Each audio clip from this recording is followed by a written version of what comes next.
Quando eu tava grávida, eu falava com a Helena o tempo todo. Eu colocava música pra ela ouvir, principalmente quando eu colocava Vivaldi. A Helena disparava a se mexer. Eu tinha a sensação de que ela escutava.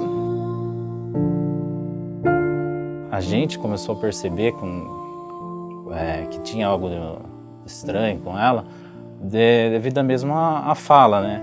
Ela não reagia a barulho, o andar dela já estava atrasado, né? Porque o equilíbrio fica um pouco prejudicado. E foi uma luta bem grande até a gente ter realmente o pedido de exame da audição. Aí no dia do exame a gente recebeu o diagnóstico de que ela tinha surdez profunda bilateral. A sua filha é surda mesmo. Você ouvir isso, né, é difícil. Eles já vieram conversar com a gente, na verdade, para ela entrar no grupo de implante coclear. Que é uma coisa muito... É claro que não vai ser uma audição normal, mas é uma coisa muito parecida com isso. Então a gente já tinha assinado o termo de consentimento da cirurgia com o médico, e aí ele ligou e falou pra gente que os exames que ela tinha feito no HC mostravam que ela não tinha essa estrutura do ouvido interno.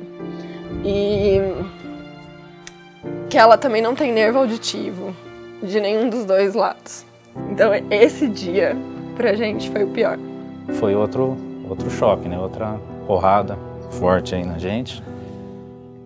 Que foi mais uma coisa que a gente perdeu, né? E aí na semana seguinte ele chamou a gente para fazer uma consulta, né? Que ele disse que tem ainda era um implante que fazia direto no tronco cerebral, que era a única opção dela. Então esse dia que a gente foi conversar com ele, ele falou: existem cirurgiões hoje no mundo que tem resultado positivo. Então, como é no cérebro e todas as funções do corpo é no cérebro, a posição que a placa é implantada é a que faz toda a diferença. Então, a experiência do cirurgião que realmente faz diferença na cirurgia. Fora do Brasil, os resultados são bem melhores. Ela indicou um cirurgião turco, né? Falou que ele é muito bom. E aí a gente começou a pesquisar. E aí a gente conseguiu o contato, mandamos e-mail e ele respondeu. Quando soubemos dele e soubemos os resultados dele, a gente ficou mais tranquilo. Hoje eu tenho confiança nele, a gente tem acesso muito fácil, a gente manda e-mail, ele responde, a gente liga, ele atende, a gente conversa, eu tiro todas as minhas dúvidas. E eu tenho confiança de que vai dar certo, de que ele é o melhor para Helena. Quando eu chego, ela faz uma festa. É uma coisa assim que não tem como descrever, mas